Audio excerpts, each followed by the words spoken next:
You ready? You Sure. ready? You ready? I guess so. You ready? Yes. I'm sorry that I forgot what to say this time. Not a chance 0%. in hell. Zero chance in hell. Ladies and gentlemen, boys and girls, listeners of all ages, the Dork Shared Gooniverse and Geeks Worldwide Radio proudly presents to you the greatest podcasting team in the world. He's the Fry Guy, Nick Friar. I'm the Backcracker, Dr. Joe, and your four-time Idle Hands Stein hoisting champion. We are the TLDR Comic Book Club, baby. Nicholas, how's it going? You know, I had an absolute blast at that thing this past weekend. It was the 10th annual Oktoberfest at Idle Hands, right? Yeah. 10 years. I've Oh, been there for 5 of them. that was and you've done the Stein every year there. Well, so So is it my 4 time or recollection 5? is I keep 4. My buddy Nick swears it's 5, but I can, maybe I've missed one. Maybe I blacked out and won one, mm, and didn't realize it. you are that good. But it was good to have the support. You in my ear really helped me, focus and concentrate. And I wanted to ask you something, Nicholas. I'm glad that helped. Other than having Jake Cronenworth take you Yabo, how did it feel to be in the presence of greatness? I've been in. Wow. Okay. You you know, Jake Cronenworth is an MLB All Star, and he's not the only MLB All Star I've played with, but yeah, you're right up there with them. Reese Hoskins, John Means, Jake Cronenworth, Joe Gilmore. Yeah, That's right. 100%. You're right on that level with all those guys. I mean, I'll tell you what, we joke about it, but Joe had somebody bumping into him in the middle of the Steinhorst competition. And I'm like talking to him, making sure he's feeling good, trying to help him out and everything because everybody's put attention on him. Look, I love Keith and I know he's trying to hype you up and everything, but he draws all this attention to you that you're the winner, like the 4-time winner or whatever it is. And then now you got a target on your back. And Huge then target. you got people like yelling at you when Joe's the only person. I said this on Change Your Mind. Joe is the only person throughout the entirety of that contest because I was watching you like a hawk to make sure that you were good so I could get in your ear if I needed to. You're the only person that didn't shake. Sure, did everybody's arm like went like up and down a little bit, kind of got tired, but you were the only one who didn't go side to side. Everybody else wobbled there. So like, I was so annoyed when you got people chirping you, but then you get this one guy bumping into you when I check in on you. He's like, get this freaking guy off me. And Yeah. I just Yeah, I get out. appreciate that. I appreciate it. And Unreal. there was some woman who kept saying, I was bending my elbow. There's no Bullshit. fucking bending my elbow. Bullshit. Let me tell No, you. I saw people bending their elbows, and I'll tell you what, it was ridiculous. Like it was, I'm talking like legit L's. There's no way. Yeah. That's why I got Rich to get one of them out at one point. It was absurd. Yeah. Doc, don't shake. Well, Yeah. the belly might shake a little bit, but that Yes. arm don't shake, baby. That's all I cared about. The arm was fine. The arm was good the whole way. I'll tell you what, the ladies competition too is very interesting because Lauren and Billy, and I was with them too. There were the two women that finished first and second. The one who came in second, we all looked at her and like she's like totally fine, totally unfazed the whole time. And then as soon as she got tired, it was over. She had no chance. So it was awesome. I had an absolute blast. And while Joe says goodnight to his daughter, I want to remind all of you, too, to make sure you go subscribe to the show on audio channel. You won't go and find the video of Joe's Stein hoisting competition there, his victory, but you will be able to find all our interviews there. Every episode that we record, if you're catching us on Twitter, Doc's Twitch, or YouTube, you can find all the audio there if you prefer listening to us in that way. That's Apple, Stitcher, Spotify, Geeks Worldwide Radio, SoundCloud, where you can find our reviews as well on Geeks Worldwide. I know, Joe, you wrote one this week. We will get to that a little bit later. But first, let's get to catching up. And boy, we both had a lot that we caught up on this week. Yeah. Why don't you lead us off? So I've had a couple books that I've been dying to catch up on and finally got to. First off, Punisher 5 and 6. I read Daredevil this week, which we'll get to in a moment in what's new. And that when we had that kissing moment that Zdarsky talked about, and then I realized, so shit, I haven't read the last 2 issues of Punisher, so I went back and read those, and that was fucking tremendous. Yeah. Dark Spaces Wildfire issue 2. This is the Scott Snyder and the Hayden Sherman book, second issue. This again, fantastic, great ending. The 3rd issue, I believe, comes out this week. Yes. And then one book that the third issue also comes out this week. I bought these sort of on a whim. because just the title of it, there's something wrong with Patrick Todd. There was something about that title. Like I bitch a lot on here about like the length of titles, but that Mhm. like there's something about it that said this has potential, and so There's they've a just been, conciseness to it as much yeah. as longer. Yeah. And I forgot that Ed Brisson was the writer on that, but so when I bought them, they've just been sitting there. So I read them today, and it is absolutely fantastic. I Yeah. think it's a TLDR worthy book. Okay, you got dibs. You got Yeah, dibs. it's so again, the third issue comes out this week. I mean, I'm pretty convinced. Reading that, I'm sure will like, boom, be the decider for that it will be. But it's a very interesting premise, and it's got some great moments of violence, which is awesome. But it's a really great twist, and really great writing. So I can't wait to talk about that a little bit more. But what did you catch up on, my friend? Well, I also caught up on Punisher as well, and so that was issue 6, so I believe that's the end of the first arc. I'm not Yes. necessarily keeping track, but it would make sense given the development late in there. But the Yeah. stuff you talk about how it's been an awesome series. We've been loving it. I know a lot of people push back because of the logo change, but again, I remind you for those who haven't been given it a look, it totally makes sense for what they're doing. I understand the social commentary surrounding it, but trust me, it makes sense for what they're doing and what they're also doing. On top of what they're doing with the character right now, it's fucking intense, and it gets pretty nasty these last couple issues too. What Yeah. they've done. I don't want to say too much to spoil it, but it's been if you like Frank Castle, if you like the Punisher, pick this up when it comes out in trade form because now you're at that point where it's going to be there. Wolverine 24, I'm caught up on that one. Finished Sweet Paprika issues 11 and 12. 12 was the final issue. Had a nice little bow wrapped on it. Mirka Andolfo, great series, a lot of fun. Definitely like a look into the female psyche too in all of it. So if you're interested in that kind of stuff, it gets a little risque too. So if you're at like a dance class for your daughter and it's a bunch of moms there and just you, maybe don't read it there. But then at Yeah. home, you probably should be fine. Yeah. Or Sex Criminals. I tried to read that book there, dude. That didn't work. You really got to be careful with sex criminals, especially if you buy it in if you buy the hard copies, because apparently they have Chip told us they have some really messed up shit on the hardcovers. We got Ghost Rider issue 6 caught up on that. Gunslinger Spawn issue, I believe last issue was 10, if not 11. I'm one issue behind still on Gunslinger Spawn, but it was Yeah. kind of weird because the second to last issue was what brought us up to confirm where the timeline was with Gunslinger Spawn, and it's brought us right up to the Scorched essentially. So there's a little bit Right. more going on with all those characters than we may have realized. Deathstroke Inc. issue 12. Obviously, Deathstroke's kind of at the center of the Dark Crisis stuff right now, which I have been working to catch up on as well. But this is a little bit of a flashback, and actually, I believe Ed Brisson is writing this right now as well, and you have Dexter Soy on art, line work, and obviously Dexter Soy, one of my favorite artists out there. I cannot wait for is it Artists Elite? I think that Yes. company is with Kim Yeah. Yeah. Kirkham, John Boy's doing stuff there too. Very excited for Dexter's story though with Red Ronin, and then so I don't know if I count this catching up, but originally I was planning on doing a different book that I'm talking about today on the show. I did unchange my mind, say I was going to be talking about a Vault book. I did not say the name of it, so I wasn't wrong.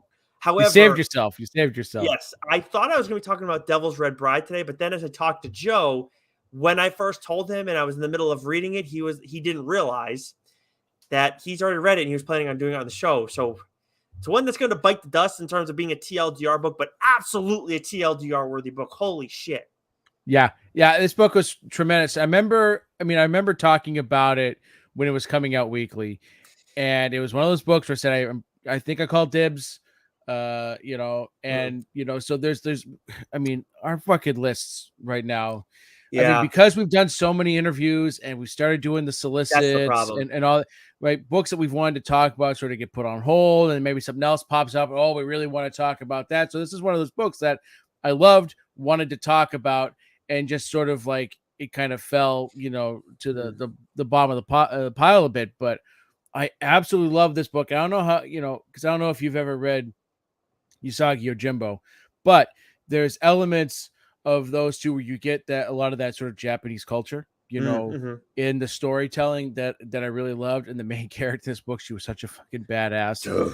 Oh And my just like, God. The action, the violence. Oh my yeah, everything goodness. about it was tremendous. Yeah, I mean, we've talked about it before on here, Horror quite a too. It bit. had great horror elements. Yeah. Yeah. We don't, Vault only puts out so many books a month. similar to AWA, but slightly different fashion, it feels like.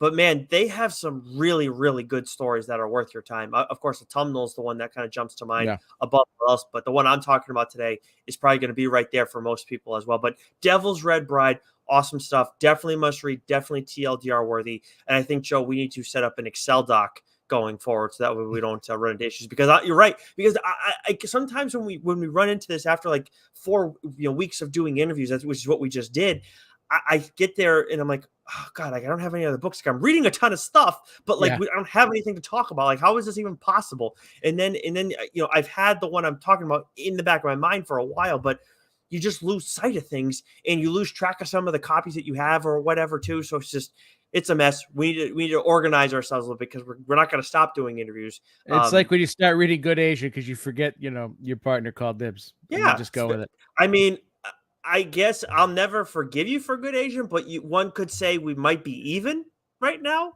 I think that might be fair, but Well, I I don't. still technically read it, so I mean, Yeah, you did. This is true, and I felt bad and I that I'm. talked about Good Asian on the show, which went on to Yeah. win an Eisner. So Yes, we're yeah, not depriving the really. people. Okay, all right. You know what? We're not even. You're right. You know what? You're still an asshole. Look at that. Now let's get to what's new. We got some Marvel books that we both want to talk about this week, but I'll take everybody through what we got before you dig into Daredevil, Joe. So we got Amazing Spider-Man issue 9, Venom issue 10, Axe Judgment Day issue 4, X-Men Red 6, Edge of the Spider-Verse 3, Obi-Wan 5, which I read that first issue, was like, meh, haven't gone back to it. Iron Man 23, Captain Marvel 41, Predator 2, Star Wars Bounty Hunters 27, Spider-Punk 5, X-Men 92, issue 5. Nice job abbreviating, Joe. Savage Avengers 5, Miss Marvel and Venom issue 1, where they've been doing a ton of team-ups with Kamala Khan. I have a Marvel book that I want to talk about, but let's hear about Daredevil issue 3 from you first. I mean, holy smokes! Like we go through the initial 35, 36 issue run, and then we get the Devil's Reign event, and then you start to think, okay, where can Chip take Daredevil next? Where's the story going to go? And the first 3 issues of this latest run, there hasn't been a ton of action, but there's been a lot of good, just there's been a lot of setting up, because what's going to come down the pike now Mm-hmm. is going to be, I think, fucking epic. And where we are in the world of Daredevil now is that Luke Cage is mayor. And Luke Cage is sort of one of those characters. Like, the show was fine. I don't go out of my way to read Luke Cage stuff, but what Chip has done with him in this series, especially the whole Devil's Reign event, but this particular issue, there is a scene where there's these 2 very, very powerful people who are now trying to retake over Hell's Kitchen after Daredevil and Elektra had pretty much Elektra had stolen a lot of money from them, and a lot has changed, and they're trying to assert their power. And there's a scene with Luke Cage, and you go, fuck, give me more of that. I want Wow. that. And then what's setting up with just the storyline with Daredevil, and as I mentioned earlier with Punisher and all that, it's like, again, 3 issues in. The first 2 issues, it's been a lot of sort of story building. This issue really sort of ramped that up a bit. Again, not a ton of action, but that's sort of how Chip's initial run was too, right? The storytelling was just so great. You didn't need a ton of action, Hmm. but then once you got it, it was just like, boom, Yeah. pop the restrictor plates, baby. We're going full speed, It hits a little bit differently when you don't have to lean on it quite that much. It's just like Yeah. it's not hitting for high batting average, but the slugging percentage is absolutely there. Yeah. But you know what? That's awesome. So I am 1 issue behind on this one. But it's been great. And I'll tell you what, Luke Cage, we see him in the Thunderbolts too, and what they're doing with him there was pretty interesting as well. There's a lot. I might give Thunderbolts another look. Like, I know that that first issue, like, you look at that cover and it's like kind of kiddish, and then it's a lot of which, hey, that's fine. We need stuff for comics for kids to get them started at a young age and everything. But then it's a whole team. It's like you don't really know many of the characters outside of Hawkeye all that well. It's like just America Chavez that you really know, that's it. But it was an interesting first issue. So, and if you're seeing some more promise from Luke Cage and Daredevil, I know it's different writers because I believe it's Zub doing the Thunderbolts, but I like Luke Cage, so I want to see more of him, and so that's great. That's good to hear. That I mean, Yeah. shocker tips to him well. When Surprised you read Thor the with issue, you'll know exactly what I'm talking about because you'll see. I mean, you'll see the panel, and it's just like, oh, and then the dialogue that follows afterwards. It's just like, yes, yes, give me more of that. Nice. Now for me, the book that I want to talk about was Midnight Suns, which I would think just that title in general has a lot of attention right now because of the game and everything that we're expecting later on down the line. Now we're dealing with different characters, some similar ones, but some different ones than what we expect in the game. From this first issue, we have it's actually explained right at the beginning. It's revealed who's going to be at the center of this story. We have Wolverine, Magic, Blade, Spirit Rider, Nico Minoru, who I don't really know that well, and then Agatha Harkness. Oh, and Zoe Laveau, who's kind of like the young character involved in all this, but it definitely has like an issue at this. She's at the center of the issue in this story. But Wolverine gets brought around in the mix. Blade's going to have a huge role too. And Spirit Rider is a character who I was introduced with that like one off that I talked about a while back, and it didn't really do much for me. It was just this one off thing, and I don't know, it just seemed like they're trying to do an origin to character way too fast and really can't get into knowing who this is. Never mind really having like a plot. So it was but still like the character's look and her like background as a Native American, I was interested in. And this first issue, very promising. I'm not going to go and say this was a knockout, but it was very promising. I like the art. The creative team on this one is Ethan Sachs and Luigi Zagaria. Colors by Antonio Fabella, who has a name I believe we see pop up quite often. But I like Magic. I like Wolverine and Blade, obviously, too. Agatha Harkness being in the mix, and then Spirit Rider, too. Like that group, that core group right there is pretty promising. We're seeing a lot of stuff with Strange Academy going on here. Kind of got like apocalypse stuff, not like mutant apocalypse, but end of the world kind of things going on right now. So I don't know if this is a limited series, but I am interested in seeing this one into at least the second issue. But you're going to have to keep me going after that second one. It's not a guarantee that I'll go to the third. Gotcha. Take us through DC, Joe. All right, so we have Wonder Woman 791. We have Batman, Jesus, Superman, Son of Kal-El, number 15. This wraps up the most recent arc. Hell of a finish. I've been enjoying the hell of this book. Talked about, you got just read it. Absolutely fantastic. Batman, Urban Legends 19. Batgirls, number 10. Jurassic League, number 5. I Am Batman, number 13. Wonder Woman Worlds Without a Justice League, number 1. I think this is another Dark Crisis tie-in. We have Future State Gotham 17. We have The Flash, The Fastest Man Alive, number 1. And then real quick, Batman vs. Robin, number 1. So this is Mark Waid is taking over for Joshua Williamson here on Robin. And what I loved about Williamson's run on Robin was there wasn't a lot of there was hardly any Batman. It was Robin centric and some Bat Family stuff. And I enjoyed the tone very much. I like how he sort of, wrote Damian, and I felt like he really understood the character. This first issue, the tone is wildly different. There's a lot of Batman. There's another sort of huge development, but is it real? Is it not? Like, it's just, we don't know yet. There's a lot of questions left unanswered after this first issue. So I'm definitely going to read issue 2, but it doesn't have that same tone, that I very much enjoyed. But that's not to say that I didn't like it. I did, but I'm going to give this a couple of issues and see what direction it goes in before I decide that I'm going to be all on board. Let it breathe a little bit. Yeah, that's yeah. fair. Yeah, that's fair. I mean, especially, I can understand though. Like was worried about this kind of thing happening with this title, with Robin, I should say, because obviously Robin himself, like that title, did very well. Yeah, there's some questions that need to be answered, because right now the Robin that we're getting in this book versus the Robin we saw through 16 however many issues that first run is a complete 180. So there's some other things that play. So if it turns out that there's some other things at play and someone is pulling, that's fine. But if that's how Waid is going to just write the character, I might be out. That's fair. That's fair. I cannot blame you on that front at all.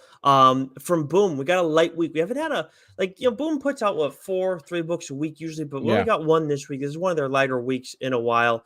We got Dark Horse, Young Hellboy, Assault of Death Castle issue 2, Masquerade issue 1, Castle Full of Blackbirds issue 1. Neither of which Joe and I were able to give a look.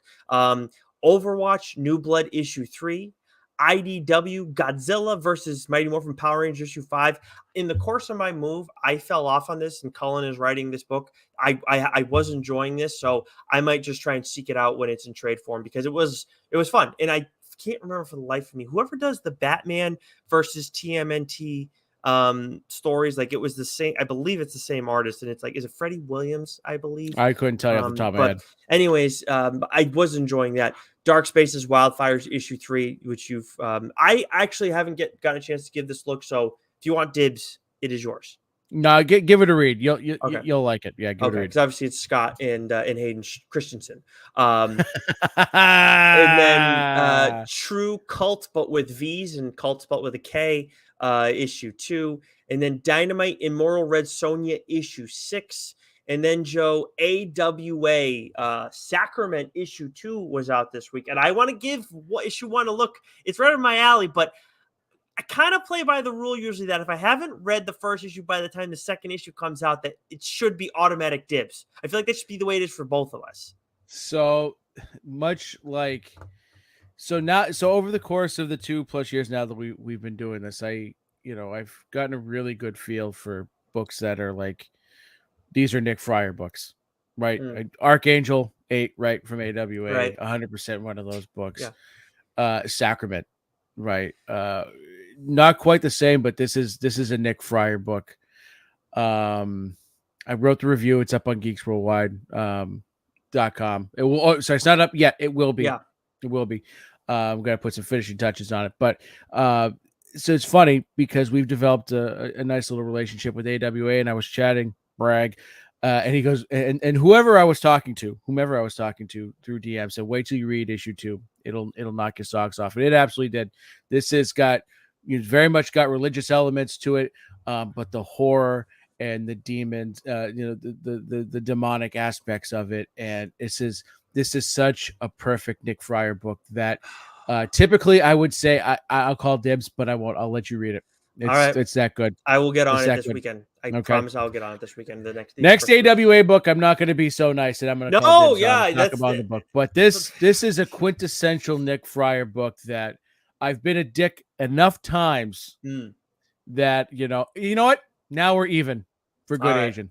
Okay, between Devil's Red Bride and Sacrament. Okay, all right, fine. Yeah. No, this book though, I can't. Like, I think. A little teaser for the review, but I think my first line is, if there was ever a definition for a must-read book, this is it. Wow. It's fantastic. Wow. God, that's awesome. The only bummer about it is that we're not going to talk about it on the show, but as we've said a million times, maybe someday we'll figure it out, but we need to do something with the books that we love reading and both read at the same time. Got to find a space to talk about. We'll find a holiday special for it. Yeah, something like that. So awesome. Good. Really glad to hear after the first issue that it continues to knock your socks off. So I'll definitely get on that this weekend. Comicsology, we got Canary issue 3. Really been enjoying this series. Of course, Scott Snyder and Dan Panosian. Aftershock, Samurai Doggy issue 2.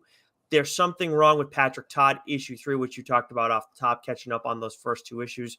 We don't get Aftershock review copy, so we won't be able to talk about that at length. The 06 Protocol issue 1, which I believe we talked about in one of our solicits, and I think I was interested in this one. You were interested in the 06 Protocol? It might have been me. No, it was me, because it was very sort of James Bondish. Okay. Well, right. You give that a look then. I will. If Newbury Comics has it, I will snag it. That's for sure. That's for sure. Vault Mindset issue 3 and Lunar Room issue 4, and then that brings us, Joe, to Image, which, I mean, we actually, one of us has read, at least one of us has read every book that we have highlighted here, because even Love Everlasting, which we're going to dig into, we've read them both. Yeah. The first 5 of Love Everlasting, excuse me. Yeah. So let me mention the ones that we aren't going to dive into. So do a power bomb number 4. Again, I hate the fucking title of this book, but it is awesome. It's just Mhm. gotten better and better and better. And this was the best issue yet. Issue 4 was absolutely fantastic, especially from a storytelling perspective. Let's see, the Bone Orchard Mythos, which I seem to butcher the name of this every single time in a different way. Yeah. But the Bone Orchard Mythos, 10,000 Black Feathers, number 1. This Mhm. I can tell you I'm calling dibs on, Yeah, you have dibs. Yep, yep. right? Well, again, So, I offer dibs on this. Like, right. let's not act like, you know. So this is Lemire and Andrea Sorrentino. And again, Sorrentino's art, like, I happen to enjoy it, but there's some times where it gets so abstract. Like what was that? There was a book that they did. It was the space book and the monkeys and dogs, and like it Oh, just Primordial. Primordial. That was just like that was a little out there for me. Mm. This it's reined in a little bit, but it's got some again great storytelling. There's some great horror vibes to it, so I enjoyed that issue very much. Again, Love Everlasting number 2. This is written by Tom King. This is more Tom King being Tom King. It's once you get past the first issue, because the first issue is like, what the hell is going on? The subsequent issues um Yeah. make a lot more sense, and you sort of get into it, but it's Yeah. definitely Tom King's definitely getting pretty cute, with Yeah. the storytelling in this one. It's yeah, the second issue, like after reading the second issue, it's like, oh, okay. Like I Yeah. thought, all right. But after the first one, it was like I'm all about having questions afterwards and being like, wait, what the fuck just happened? All about that. We talk about all that all the time on here, especially me. But with that, it was like, huh? Like Yeah. not like what did I just read? Like I was confused. So like that was bold. Like I Yeah. feel like you should have combined those first two issues into one, if anything. Right, because once you get, because I think we were sent the first 5, we read on. It's like by the time you get to the Mm. fifth one, like, okay, you know where it's going, it's making sense, and it gets a lot more fascinating as it goes on. But like that first issue, this is a classic case of you've got to read like the first 2-3 issues Yeah, that's before you make tough. up your mind. That's a tough one. I mean, because like that art style, And like that like the art is like clean and everything, and it's well done. It's like all controlled and everything. Like that, I forget her name, but like she has her style. It's like what a and a Veronica kind of style or yeah, whatever. it feels very 1950s esque. Yes, and, like, if that's your thing, then it's not gonna be hard to stick around, but, like, for me, it's like it's not that it's bad, again, it's just, like, it's just not reeling me in, so that was kinda difficult, but we get to the second issue, it's like, "Okay, yeah, this is pretty cool, this is pretty wild," and then it gets even more wild every issue after that, but you just like, that propulsion that we've talked about with Sean Yeah, you Lewis, like got to hook them, and it's tough when you go yeah, sort of that. Again, abstract might not be the proper word here, but it's different, and so yeah, you really got to commit to the first 3 issues, I think, and then okay, by the time you get into 4 or 5, at the end of the first arc, whatever, then mm, you're like, okay, makes sense. But with that said, we didn't mm, mean to dive into that book, and we dove in. Seven Sons number 4, The Least We Can Do number 1, Above Snakes number 3 by again friend of the show Sean Lewis and Hayden Sherman, not nice job, Christensen, which you mm. messed up earlier. That was Uh, deliberate. Are you shitting me? Are you shitting me? That was deliberate. Are you wow. I know it Okay. was deliberate. No, I don't Uh, believe you. you You're a don't have to liar. believe me. Fine. Mm, But another great issue. Absolutely loving this series. mhm. Sherman's art again. He's just getting better and better. But with Wait, that said, wait. oh, oh, Before we go further, The Least We Can Do was a book that I did say that I wanted to give a look. I mentioned that in this listen. I just wanted to mention lightly. It's solid. Art is clean. The writing is solid. It just didn't do a lot for me. Like it just like I might give the second issue a look, but that's because we get review copies, so we have a little bit of a luxury here. But it felt like it was just more for a younger audience. That's really the only issue that I had, and not like kids, like little kids, but like just like maybe I don't know, like 12 like year old, like that might have been more that age range that they were shooting for. If not, obviously, hey, I'm sorry, but it just didn't hit me in the way that I wanted it to. Like it has potential, but yeah, we'll see. happens. It's not for us, right? Yeah. It's not that we didn't like it, just not for us, right? Mm. It happens all We're the still time. skip. But we got 3 books here that we want to talk about. I'm going to go first because I've read all of these, but I know Mm. you haven't read this one because you're woefully behind. Yeah, it's But bad. if you were to read an issue of the Silver Coin, issue 14 by Pornchak, Bishotti. And I butcher his last name. I apologize. It's the best issue yet. Really? It's You the said that a it's lot recently. I gotta say, I that's know, awesome. man. Like this arc's been killing it. So what I love about this issue of the Silver Coin is that, I mean, typically the way these stories have been written is, we get like the first page, we get a little bit of a backstory, and then you see the main character of that story, how they come across the coin, right? It Hmm. usually happens pretty early, and then you see the downward spiral, and as the story goes on. This is sort of, it goes backwards, but also kind of jumps, like there's a little bit of jumping here, but like it's not confusing at all. But you don't get introduced to the coin and how until the very end, and how it all unfolds by working backwards. And the storytelling that Porn Shack does here is, it's fucking brilliant. And it like, it's a little slow. You're trying to piece it, like, and then like you get like flashes of like, oh, what the fuck is that? And then when it all comes together in the end, like, this was the most satisfying and most terrifying issue that I've read so far. Like Wow. this arc, like the first arc um was great. The second arc was, again, I would say like the first two arcs have both been really, really good. This arc has been great. Okay. Yeah. Okay. Yeah, you know what would be a fun idea because we don't get to do this with some anthologies I guess that we read, that are at least like extremely lengthy. But it would be kind of fun at some point whenever I decide to pick the freaking book back up again to go through what our favorite issues of the Silver Coin are, like the ranking the issues Yeah. because you love this series and I outside of the Lemire one, like everything I read outside of that I loved. That was the only one that I had an issue with because of those freaking Yeah, and I that's the only one that feels out of place in this entire series. Like this, with this particular arc, there's been a common thread. There's been a little bit mm, more of, we see that sort of weird pilgrim guy, you know, oh, a little bit more, in this arc. And so it's this arc has been great.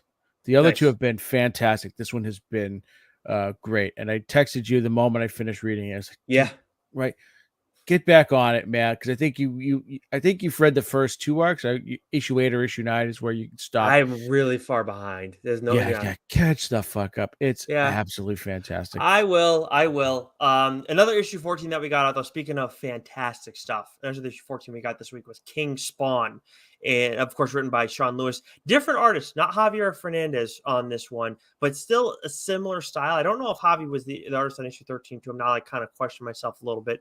But dude, like issue 13, I said it when it came out. Issue 13 was absolutely batshit. Like I talked about it because I think you didn't read it at the time that it came out. But that little play on words that Sean did with a character that like was revealed to Spawn, and it was just like a what the fuck? How did I like who the fuck saw that coming? I told Right. Wes about it actually, and he really appreciated that just that little word twist. It's like Yeah, yeah, very, yeah. very well done. And then we get into this issue, and it's like, man, shit's gonna get real really fast. It was a really good like follow up from issue 13 that was absolutely nuts. Yeah. Yeah. It was wild. And what I loved about this issue is that we're seeing the same story sort of unfold, but from two vantage points, right? Which I absolutely love, because Yep, you got a group of guys sort of plotting and conspiring, together, and then you've got the other group that is sort of in the background. Like it's yep, weird. Like, it's like, okay, no, let's not strike. Let's sort of see how this plays out, right? And it was really great to see this. It's the first time, and I think a long time, where we've seen a very strategic Spawn. yeah, And we've seen Spawn where he's sort of a step or two ahead, hmm, instead of sort of playing from, behind, which he has like this whole series so far. So it yep. was really great to see that. And then again, as things unfolded, uh in the way this issue ended, just absolutely fantastic. So Raven Spawn has been outstanding since he entered the Oh, mix, right? yes. That was issue Mm-hmm. 13. That would have been a spoiler at that point. Then we have the artist on this, by the way, Joe. I wanted to figure who out that was. Thomas Natchlick Magnus Arts. So if I butchered your last name, Tom, I apologize. But we always talk about Javi pages, right? And these, like, Thomas's artwork is very similar to Javier Fernandez's. There's definitely differences, but it feels very similar. And there is, what Sean likes to call a Javi page in here with where the fire and everything, right? You know what I'm talking about? Dude, that's one of the craziest things. It's a spread. You guys will see it when you pick it up. It's fucking crackers, man. Yeah. It's so Yeah. good. It's Tremendous. King Spawn is one of the best things going right now. And I mean, we're not even touching on the stuff that's going on with Terry. A lot of potential with that character. Huge. So if you were ever interested in reading Spawn, can't say it enough, pick up King Spawn, give it a look. You're not going to be disappointed. And it's definitely like the best storytelling that Spawn's gotten, if not ever, like in a long time at least. So I'm absolutely loving it. But we got to close what's new out with the finale of A Righteous Thirst for Vengeance with issue 11 coming out this week. I mean, talk about satisfying endings, Mhm. right? So, like, when you get issue 10, like, when you get issue 10, you're like, well, where the fuck is the story going to go now? And then you get this issue, and it's like, what this issue is, it's a perfect epilogue, right? Yes. And That's a great call. And it was just so satisfying because we get a lot of information in this book that we just didn't have for the entire series. And it could have been very easily done where we had this information woven in throughout the issues as the story, but I think that would have actually taken away the fact that we were just given so little information, but yet given so much at the same time. Like this is one of those books that is, again, we talked about what it's like. I don't know what it is about it, but it pulled me in right from the get-go. And it was a moment, it was very little dialogue. It was a visually just fantastic book, lots of violence. I mean, it told great, the storytelling was done primarily through the art. And then as we got through the later issues, we got a little bit more story, but we still didn't have any real background, very little background of what was, and then to get it all at once in this issue and then have it end the way it did, I think it was just brilliant.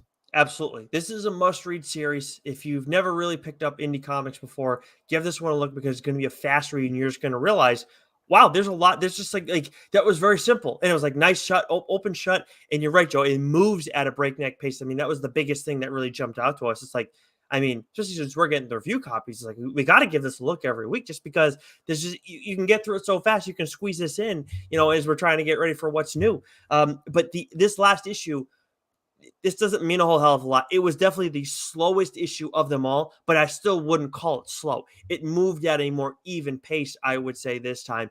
And because, like you said, it's an epilogue, and because we're getting so much information, it felt perfect. Like everything about it. And then you have an idea what's kind of going to happen in the course of it all, but there's this one like bit of information that you find out when it leads to you knew there was motivation for another character to kind of step in and everything, but there's another detail you find out, and it's like, wow, man. Yeah, it was. I've talked about it, like reading Grimm. I said I'm putting this on my short list for book of the year. I think we came up with our guidelines. I look back, the first issue of this came out in October of 2021. So it makes the list. I mean, this is going to get heavy consideration from me for book of the year because this has done something, like, again, at first I was like, why am I reading? Like, this is absolutely wild. Hold on a second. Yeah, that's going to be a tough conversation because I can't remember if it was September or October that we're going to end up doing. Joe's got to be checking in with a little one, making sure that everything's good before a year old. But yeah, Righteous Thirst for Vengeance, man. It's we've said it a million times, and I'm going to continue to say it. Like this was a Remender book, and it's absolutely going to be a must read and will be in consideration for book of the year. Joe, did we say September or October? I think we decided October was the cut. That's October like 3 because it's like 3 issues, and especially if it's like this one ended up being 11 issues long. But if it's a continuing series or something like that, like, okay, a vast majority, like 75% of the book was this year, right? Yeah, so especially for something like this. Yes, yeah, where it ends this year, all that. Yeah, totally makes sense. But yeah, it's definitely got to be on both our short lists, no question about it. But that is it for what's new, and we got a mainline episode today, everybody. So that means that the show does not end here. Believe it or not, Joe actually has a book that he's going to be talking about that I've been waiting to hear from you on for a while now. Yeah, and we're on mainline issue number 66. We're ever so close to mainline issue 69. Nice. Nice. Nice. We should have called this one Order 66. That was oh fuck. You'll have to put that in the show notes, right? When you Mhm. title it on the socials. Follow us on, Apple Podcasts, Spotify, anywhere you listen to your podcasts. Bingo. But this week I am talking about Time Before Time, written by Declan Shalvey and Roy McConville. Friend of With the show, Declan Shalvey. Friend of the show, Declan Shelby. Yes, and we mentioned this book a little bit on when we had him on. But art by Joe Palmer, colors by Crystal Halloran, and letters by Hassan Atsame Ahalu. Hopefully I didn't butcher that too bad. I apologize. And this is from Image Comics. And so I read, this is one of those books where, again, like, it's been in my pile. It's when we do the show, whenever we talk about what's new and this book comes out, I always highlight it in blue because I want to read it, just haven't gotten around to it yet. So having Declan on the show was the perfect opportune time to read it. So I read the first arc and preparing for that interview, and I absolutely loved it. So synopsis, the year is 2140, and to escape a world with no future, many turn to the Syndicate, a criminal organization who, for the right price, will smuggle you back in time to a better life. After working for the Syndicate for years, Tatsu and Oscar decide to steal one of their own boss's time machines, but soon find out that one thing you can't run from is your past. So this is something that we joked about because we had Declan on to talk about Old Dog, and that had some time travel kind of stuff, in it. Coming out this month.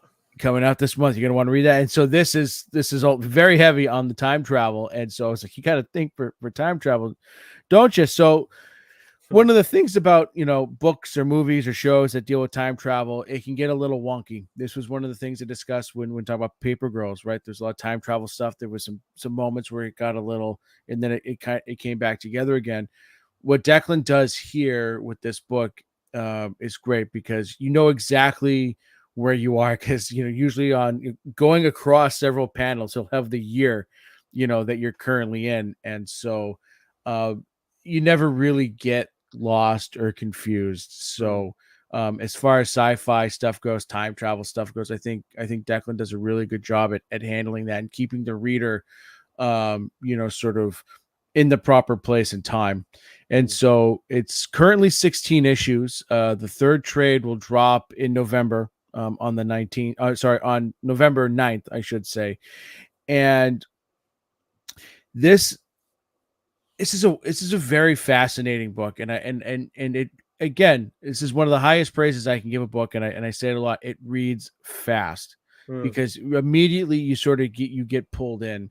And there's some moments where it can get a little meta, but not in a confusing, like, do I need to go back and like with Love Everlasting? I think we read that first issue like 4 times. Yes. Like, what the is going on here, right? Yep. Like, that's not the case here, right?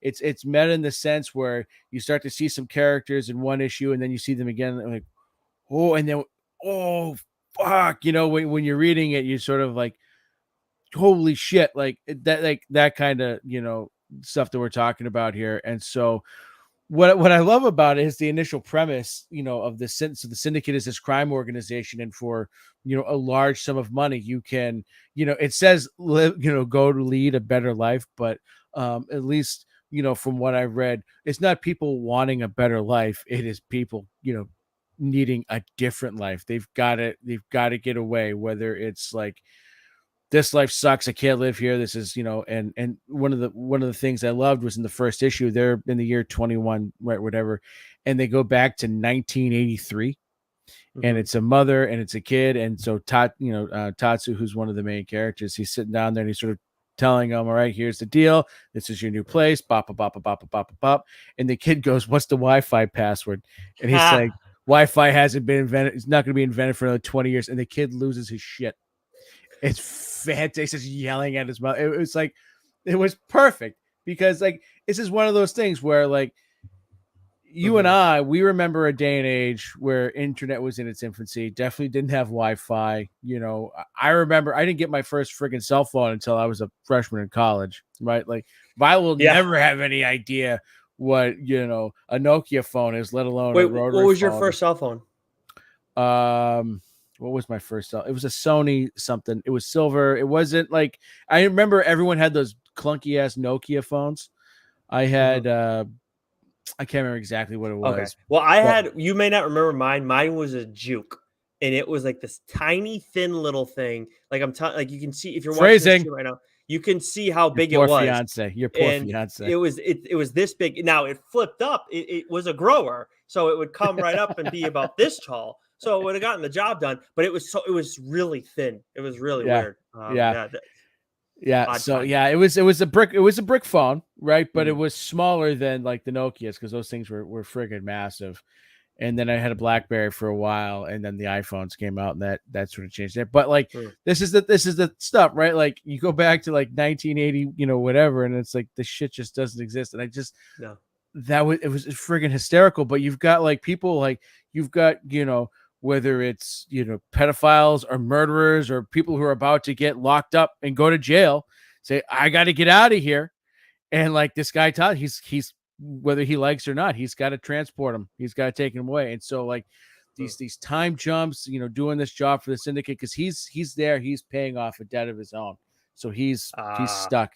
And these time jumps just like they're physically tolling, just making him sick. It kicks the crap out. He's like, he's trying to talk his buddy Oscar and say, listen, let's just can steal one of these pods. Let's get out of here. I'm sick of doing this. I can't do this for the rest of my life because even though he has a debt to pay off, guess what? They're never really gonna let him out of it. Right. So it's Uh-huh. one of those things. And so like the plotting and how that comes together. And then of course, like when the big moment comes, this is all in the first issue. So I'm not, Yeah. when the moment comes, it's one of those, oh, hey, Oscar, the boss needs to see you. And so, okay, they got to, put off their plans until later. And then, Tatsu goes off and does his job and comes back. And then, he's like, the boss needs to see you. And he's like, something happened with Oscar. And you're thinking like, Mm. did they find out like what's going on? And then you see Oscar and he's like 1,000 years old and he's like dying. He's on his deathbed. Oh. And so like he went on this job, it went bad. 7 years had gone by. And so like this is where like that whole meta time, Mm. travel thing gets weird. And then so now Oscar's like, Todd's like, screw this. I've got to get out of here. He attempts to steal a pod. And then we get introduced to another character, and that's where the story really takes off. And through the first arc, the time, the time jumps that happen, and the story, where Declan takes the story is really fun. And and again, you can have some fun with time traveling, so you can Mhm. see characters at different points in time, and sort of see them from different angles. And again, Declan does a really good job of not making, this confusing, and you always kind of know where you stand. And the twists and turns that happen along the way, it's like if you're a sci-fi fan, and this is just a great perfect sci-fi book for the, not just for the sci-fi fan, but I think for Mm. any indie, comic book reader, because the characters and their backstories, are all fascinating, and we're still learning more about, Tatsu, who's the main character. And it's just, I read it, I instantly fell in love with it. And I think anyone who picks up this first issue, like when we talk about all the time, you want to read that first issue, and at the end of it, you want to get your hands on that second issue Yeah. ASAP. And that's exactly what this book does. Yeah. So then it did a job and then continued to deliver from there. I remember you like this is like been a long running joke on the show where it's like someone told you that you were gonna like this, you were gonna want to give it a look, and then somehow it just always got put to the back burner. Do Yeah. you remember who it was? It was it It I was can't, it was was it Freddie? no, it wasn't Freddie. It was Oh, this is gonna be bad. You don't like getting put on the uh spot. I know this. no. Oh, it was my guys over at the Bright Side chat. Oh, Yeah, okay, yeah, yeah, yeah, yeah, yeah. Well, they were yeah. right. They were absolutely right. Absolutely, a DJ, and it was he was, he's like, you got to read this. It was actually really good. And I remember they talked about it on the bright side, and I said, okay, perfect, because usually when they recommend something, I'm gonna give it a go. And again, it's this and that Texas Blood. Those are the two books that I've been dying to read. I just haven't Oh, gotten that's to yet. yeah, okay. You Because I know, was thinking about. I said it a while ago. Like one of us needs to give that Texas Blood a look because that was another oh, one. 100%. Again, Yeah, that's a Jacob Phillips joint, if I'm it not is. mistaken. That's gonna be a first come first serve. Whoever kind of gets to it first, Mm, because I've heard okay. fantastic things. But But this another, sounds great. This sounds great. It yeah, sounds like a show, not a movie.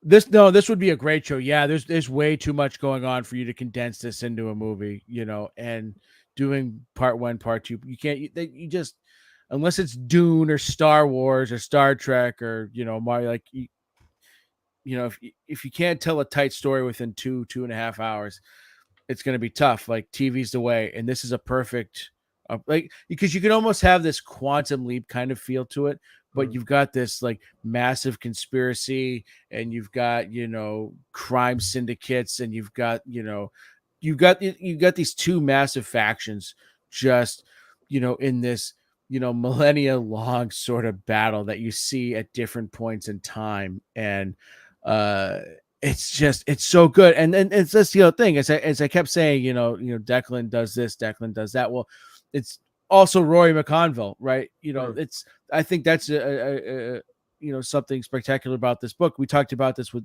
Jenny Yeah, Zero. that's right. It's Yeah. written by two different people, but it feels like one voice, right? Hmm. And I think what Declan said was, Rory's actually the one, and I should be giving Rory more of the credit, because if I remember correctly from the interview, Rory actually does a lot of the outlining, does a lot of the script writing. Declan's go, okay, let's, and he kind of, puts some flair, and Moose. puts Yeah. some, Hmm. moves things around. So it's just, again, it's a great sci-fi book. It's got a lot of time travel. It gets a little meta, but all in like the perfect ways possible, without going, what, where the fuck, because that can happen, right? Yeah. And Primordial Right. is an example that I kept going, Right. where the hell is this going? So the art also, right, is fantastic. So everything about this book is just an A+ home run. Awesome. I'm all in on this, especially after having talked to Declan and hearing you guys talk about it a little bit. I'm very interested in giving this one a go. Glad you finally got to give it a look. Yeah. Now, a book that I want to talk about is definitely on the other end of the spectrum in terms of like timeline stuff, approach, and everything like that. And it's a book that I talked about in here for a while, and it's Barbaric from Vault Comics, written by Michael Morisi, art by Nathan Gooden, colors by Addison Duke, and letters by Jim Campbell. The first arc only had 3 issues. In the title of that one, I didn't realize this initially. Just thought it was just going to be Barbaric, but they have a title for each arc. Like I guess most do that, but they're kind of making it more prominent with Barbaric. This is Murderable Offenses, the first arc. The second arc is Axe to Grind, and that is also only going to be 3 issues. And then we also got a one off in the course of things in between the two, which was called Harvest Blades, which I loved, loved, loved Harvest Blades. I've really enjoyed this series in general, and I think when I first read it, because I've since gone back through it to give it a look. It's a bit, you can go and buy it on Comixology. It's not there for unlimited. But I wanted to, I first read it and I was like, there was all this hype around it. And I was like, okay, this is good. Like it's fun and everything, but sometimes I run into issues when people are like, oh, this is so bad, or oh, this is so good. And I'm always like, it can't be as bad or as good as you're making it out to be. Like there's too many people on it this way. It's like, it just, I got annoyed. I get annoyed, excuse me. That said, I still like this. And then as I went along, I was okay, this is good. I think it's TLDR worthy, and I think it's good. Um, then when Harvest Blades came back, I was like, oh shit, I really got to revisit this because Harvest Blades kicked ass. Then I read the first issue of Axe to Grind, and I was like, yeah, this thing fucking slaps. Like the hype was there, and I was just like being a little bit like I can be sometimes. And sometimes I'm wrong when I get negative like that. And Murderable Offenses, that the first arc is awesome. So the synopsis for the first issue of Barbaric: Owen the Barbarian has been cursed to do good with what remains of his life. His bloodthirsty weapon, axe, with an E, because there are 2 ways to spell axe, apparently, has been his moral compass with a drinking problem. Together, they wander the realm, foredoomed to help any who seek assistance. But there is one thing Owen hates more than a life with rules: witches, specifically Rich's witches. Welcome, I couldn't help it. Welcome to the skull cracking, blood splattering, mayhem loving comic, brave enough to ask, how can a man sworn to do good do so much violence? I'll tell you what, like that's the thing with this series. Like if you like, how did I jot this down? If you like reading a book where it's more about hanging out with characters, like I hesitate to say character development because that is an important thing. We talk about it a ton, like great character writers and everything like that. Like, we talk about Chip with that a lot. And this is good character writing, but the difference is it feels more like I'm kind of in, is Skyrim, like, would that fall under RPG? Because I'm pretty Yes. super. Okay, so RP, if you, this is not, it's not exactly that, but it's kind of close to replicating that, where it feels like we're doing some side mission stuff that's leading to a bigger thing, but it's really more about getting to know this character and having some fun in the course of it all. And just this has better dialogue than those RPGs. So we mentioned Owen, we mentioned Axe, and then we have Soren, who's the witch that they allude to, who you meet a little bit later in the first issue. I'll get back to her in a second. But so we kind of, I talked about Owen's curse a little bit. You get this in the first issue. With this only being 3 issues, though, I don't want to like dig too deep into specifics. But basically, yes, he gets this curse, but it's by his own choosing, technically. And now it's like, okay, you've been violent, you've been an asshole, you've basically just been like killing people and having sex and drinking. That's it. Like, I think there's actually like a series, like a spread where he just like talks like, I just been fucking and drinking, fucking, fighting and drinking. I think is all he does. But now he's got to do it for good. Nice. Got to do the violence has to be for good, otherwise he's going to hell, and he's going to have to deal with all the people that he sent there. Which then leads to the axe that we did see before he was cursed. Like, and again, that was very brief, like when we get the origin, but we see the axe like not alive, but then primarily he is alive. And basically the axe is the one that is the one deciding whether or not he can kill somebody, whether or not they've done something bad, whether or not they've done something bad enough that he's going to kill, that Owen can go and kill them. And the whole thing about the drinking problem is Axe, who's pretty much just a jackass in general, gets drunk off of blood. And every time, so like how a lot of times where people will make comments about like when characters are fighting in comics, and it's like you have this like banter going back and forth, and it's like, you don't do this when you're fighting, especially not when like you're throwing the punch. It might be right afterwards when like you're taking a second. Like, Axe is talking as things are happening, and he kind of doesn't have control of what's going on, so it makes sense. And he's like, oh, this blood is so fucking good. Or like, oh my God, this thing's absolutely rancid. Fuck these guys. What is this shit? So Axe is the best character in the series, bar none. Like, no questions asked. Owen's cool and everything, don't get me wrong. And Soren, who's the witch that Owen and Axe like happen upon in the first issue, they kind of form a partnership with, and she sticks with them. She's not in Harvest Blade, because that's a story that precedes her like crossing paths with Owen and Axe. That was really cool too. I'm not going to get into that one, but that's a one-off. So if that comes out with the second arc, great. If not, I would try and seek that one out. So maybe a little roll of dice there, but she's a witch. Necromancy is her specialty. We absolutely see that on full display in the first issue. I'm sorry, more so in the second and third issue, but the first arc. And the second arc's ongoing right now. The art, so like, talk about having fun, talking about the goofiness in the story, because that's really the big thing for me, I think, and all this. Like, Axe is so fucking funny. I talk about slugging percentage before. Like, every time he's like chiming in a conversation, it's just like like he gets it. Like, he knows how to like grind Owen's gears, knows how to make me chuckle a little bit. But when it comes to the art, dude, like you for those who are watching our stream right now, you can see some of the covers. You see Soren, you see Owen, and you see Axe. And just looking at Axe alone right there, that's a pretty good representation of what you're going to get. You have this like badass looking Axe. You have these two cool looking characters, and then there's a lot of blood, a lot of guts. Yeah. And like, The weird thing is though, the way I would like when I think of Gooden's like line art style, it's like got a harsh fluidity to it is I think the best way to put it because like you look at Owen and there's a grit to him, but then at the same time like there's just like his action is so like natural and everything, and you see characters getting like sliced in half and like every which way, a lot of beheadings, blood squirting around everywhere. So that's kind of where that fluidity comes like into as well. So it's a crazy mix there. Really enjoyed everything that this series has to offer. And I mentioned too, like how it's more about kind of hanging out with these characters and like doing like the first arc's kind of like introducing the characters and like a side quest. The second one seems to be of more importance, but still kind of a side quest too. Obviously, Harvest Blades was a one-off, so it was more about I think planting a seed for something that's going to happen later. But there was a seed planted in the first issue that leads me to believe like there's a bigger thing that's going on, and we're kind of just working our way up to it.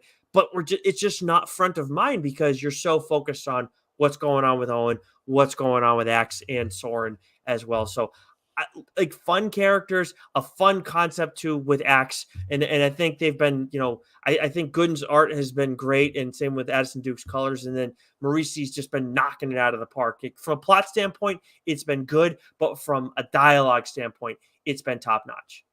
Yeah, that's the thing that stuck out with me when, when this book was first announced. And I remember there was a lot of hype on Twitter, and then seeing it on the shelves at the comic book store. And you called dibs on this pretty early, and Yeah. that was wicked smart.